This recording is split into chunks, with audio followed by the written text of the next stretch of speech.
ಹಾಗಾದರೆ ನಮಸ್ಕಾರ. ಇವತ್ತಿನ ಒಂದು ವಿಡಿಯೋದಲ್ಲಿ ಜಾತಕದಲ್ಲಿ ನಿವಾಸ ಬದಲಾವಣೆ ಅಂದರೆ ನಿಮ್ಮ ಮನೆಯನ್ನು ಸ್ಥಳಾಂತರ ಮಾಡುವಂಥ ಒಂದು ಯೋಗ, ಅಂದರೆ ನೀವು ಇರುವ ಒಂದು ಪ್ಲೇಸಿಗಿಂತ ಬೇರೆ ಕಡೆ ಹೋಗುವಂಥ ಒಂದು ಯೋಗ ಯಾವ ಥರ ಎಲ್ಲ ಒಂದು ಫಾರ್ಮ್ಯಾಟ್ ಆಗುತ್ತೆ, ಯಾವ ಸಿಚುವೇಷನಲ್ಲಿ ಆ ಥರ ಬರ್ತದೆ ಅಂತ ತಿಳ್ಕೊಳ್ಳೋಣ. ಸಾಮಾನ್ಯವಾಗಿ ಕೆಲವರು ಒಂದು ಪ್ಲೇಸಲ್ಲಿ ನೆಲೆಸಿರ್ತಾರೆ, ಬಟ್ ಅವರು ಕಾರಣಾಂತರಗಳಿಂದ ಅವರು ಸ್ಥಳಾಂತರ ಮಾಡಬೇಕಾಗಿ ಬರ್ತದೆ. ತಮ್ಮ ನಿವಾಸವನ್ನು ಸ್ಥಳಾಂತರ ಮಾಡಬೇಕಾಗಿ ಬರ್ತದೆ. ಅದು ಯಾವ ಥರ ಅಂತ ನೋಡೋಣ. ಉದಾಹರಣೆಗೆ ಜಾತಕದಲ್ಲಿ ನಿವಾಸ ಅಂತ ಹೇಳಿದರೆ ನಾಲ್ಕನೇ ಮನೆ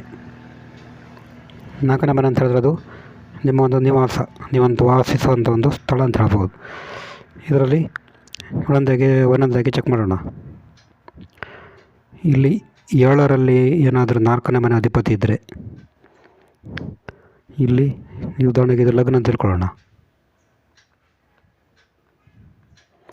ಇದು 1, 2, 3, 4, ಇದು 4ನೇ ಮನೆ, ಇದು 7ನೇ ಮನೆ.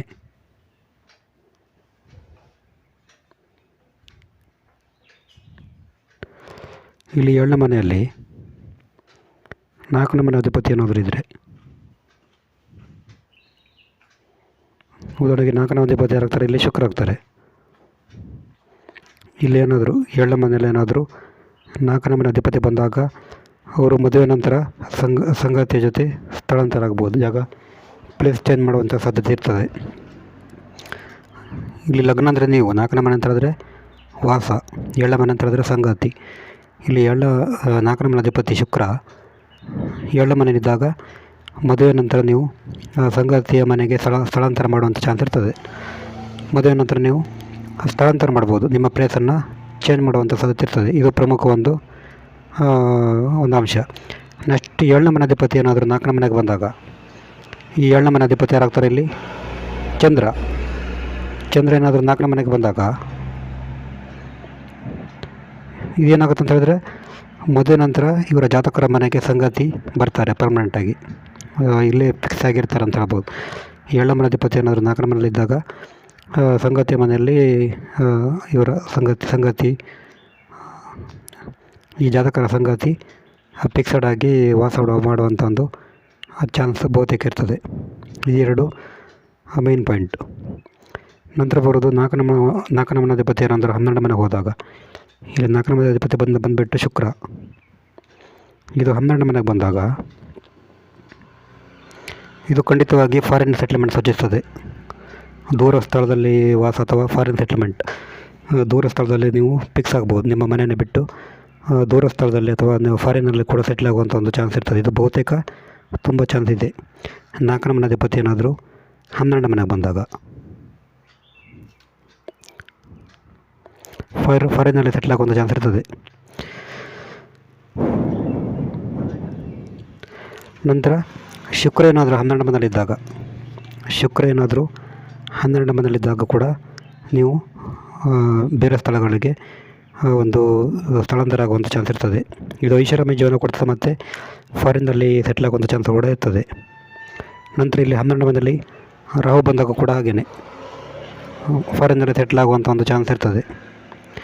ನಂತರ ರಾಹು ಏನಾದರೂ 6ನೇ ಮನೆಯಲ್ಲಿದ್ದಾಗ, ರಾಹು ಲಗ್ನದಿಂದ 6ನೇ ಮನೆ, 1, 2, 3, 4, 5, 6, ರಾಹು ಏನಾದರೂ 6ನೇ ಮನೆಗೆ ಬಂದಾಗ ಇದು ಹಠಾತ್ ಸ್ಥಳಾಂತರ ಆಗ್ಬೋದು. ಅಂದರೆ ನಿಮಗೆ ಗೊತ್ತಿಲ್ಲದೆ ಅಚಾನಕ್ಕಾಗಿ ಆಗುವಂಥ ಸ್ಥಳಾಂತರ ಬಗ್ಗೆ ಸೂಚಿಸ್ತದೆ. ಇದು 6ನೇ ಮನೆ ರಾಹು ಇದ್ದಾಗ ಅಚಾನಕ್ಕಾಗಿ ಸ್ಥಳಾಂತರವಾಗಿರ್ತದೆ. ಮತ್ತು ಈ ಸ್ಥಳಾಂತರ ಅಸಾಂಪ್ರದಾಯಿಕವಾಗಿರ್ತದೆ. ಈ ಮನೆ ಅಸಾಂಪ್ರದಾಯಿಕ ಮನೆ ಅಂದರೆ ಈ ಬಾಡಿಗೆ ಮನೆ, ರೆಂಟ್ ಹೌಸಲ್ಲಿ ಇರ್ಬೋದು ರಾಹು ಏನಾದರೂ ಇಲ್ಲಿದ್ದರೆ. ಆಮೇಲೆ 9ನೇ ಮನೆಯಲ್ಲಿ 7ನೇ ಮನೆ ಅಧಿಪತಿ ಇದ್ದಾಗ, 9ನೇ ಮನೆಯಲ್ಲಿ 7ನೇ ಮನೆ ಅಧಿಪತಿ, ಇಲ್ಲಿ 7ನೇ ಮನೆ ಅಧಿಪತಿ ಆಗ್ತಾರೆ ಚಂದ್ರ. 9ನೇ ಮನೆಯಲ್ಲಿ 7ನೇ ಮನೆ ಅಧಿಪತಿ ಇದ್ದಾಗ ಇದು ಕೂಡ ದೂರದ ಸ್ಥಳದಲ್ಲಿ ಸ್ಥಳಾಂತರ ಆಗ್ಬೋದು. ದೂರ ಸ್ಥಳದಲ್ಲಿ ನೀವು ಸ್ಥಳಾಂತರ ಮಾಡಬೇಕಾಗಿ ಬರ್ಬೋದು. ಆಮೇಲೆ 4ನೇ ಮನೆಯಲ್ಲಿ 9ರ ಮನೆ ಅಧಿಪತಿ, 4ನೇ ಮನೆ ಅಧಿಪತಿ ಏನಾದರೂ 9ನೇ ಮನೆಗೆ ಹೋದಾಗ ಇದು ಕೂಡ ದೂರ ಒಂದು ಸ್ಥಳಾಂತರ ಸೂಚಿಸ್ತದೆ. 4ನೇ ಮನೆ ಅಧಿಪತಿ ಅಂದರೆ 7ನೇ ಮನೆಗೆ ಬಂದಾಗ ನೀವು ಸಿಟಿ ಕಡೆ ಸೆಟ್ಲ್ ಆಗ್ಬೋದು. ನೀವು ಹಳ್ಳಿ ಬಿಟ್ಟು ಸಿಟಿ ಕಡೆ ಅಥವಾ ಸಾರ್ವಜನಿಕ ಸ್ಥಳದಲ್ಲಿ ಸೆಟ್ಲ್ ಆಗುವಂಥ ಚಾನ್ಸ್ ಇರ್ತದೆ. ಇದು ಕೆಲವು ಪ್ರಮುಖ ಸ್ಥಳಾಂತರ ಯೋಗಗಳು ಮತ್ತು ಬೇರೆ ಬೇರೆ ನೀವು ಇದಕ್ಕೆ ಅನ್ವಯಿಸ್ಬೋದು. ಉದಾಹರಣೆಗೆ ಇಲ್ಲಿ 4ನೇ ಮನೆ ಅಧಿಪತಿ ಲಗ್ನಕ್ಕೆ ಬಂದಾಗ ನೀವು ಸ್ಥಳಾಂತರ ಮಾಡಲ್ಲ, ನೀವು ಮನೇಲಿ ಇರ್ತೀರಿ. 4ನೇ ಮನೆ ಅಧಿಪತಿ 2ನೇ ಮನೆಗೆ ಬಂದಾಗ ಕೂಡ ಸ್ಥಳಾಂತರ ಆಗೋದು ಕಷ್ಟ. 4ನೇ ಮನೆ ಅಧಿಪತಿ 3ನೇ ಮನೆಗೆ ಬಂದಾಗ ಸ್ವಲ್ಪ ದೂರದಲ್ಲೇ ಹೋಗ್ಬೋದು ಸ್ಥಳಾಂತರ ಆಗೋದಾದರೆ. ಮತ್ತು 4ನೇ ಮನೆ ಅಧಿಪತಿ 5ನೇ ಮನೆಗೆ ಬಂದಾಗ ಇದು ಕೂಡ ಸ್ವಲ್ಪ ದೂರದಲ್ಲಿ. ಈ ಥರ ಇದು ಪ್ರಮುಖವಾದಂಥ ಒಂದು ಯೋಗಗಳು, ನಿವಾಸ ಬದಲಾವಣೆ ಮಾಡುವಂಥ ಒಂದು ಯೋಗ. ನೆಕ್ಸ್ಟ್ ವಿಡಿಯೋದಲ್ಲಿ ಬೇರೊಂದು ವಿಡಿಯೋದಲ್ಲಿ ಸಿಗೋಣ. ನಿಮಗೆ ಜಾತಕ ವಿಶ್ಲೇಷಣೆ ಮಾಡಬೇಕಂತ ಒಂದು ವಾಟ್ಸಪ್ ಸಂಖ್ಯೆ 70 906 37 934 ಈ ವಾಟ್ಸಪ್ಗೆ ಮೆಸೇಜ್ ಮಾಡಿ ನೀವು ಜಾತಕದ ಬಗ್ಗೆ ಡೀಟೇಲಾಗಿ ತಿಳ್ಕೊಬೋದು. ನೆಕ್ಸ್ಟ್ ವಿಡಿಯೋದಲ್ಲಿ ಬೇರೊಂದು ವಿಡಿಯೋದಲ್ಲಿ ಸಿಗೋಣ. ನಮಸ್ಕಾರ.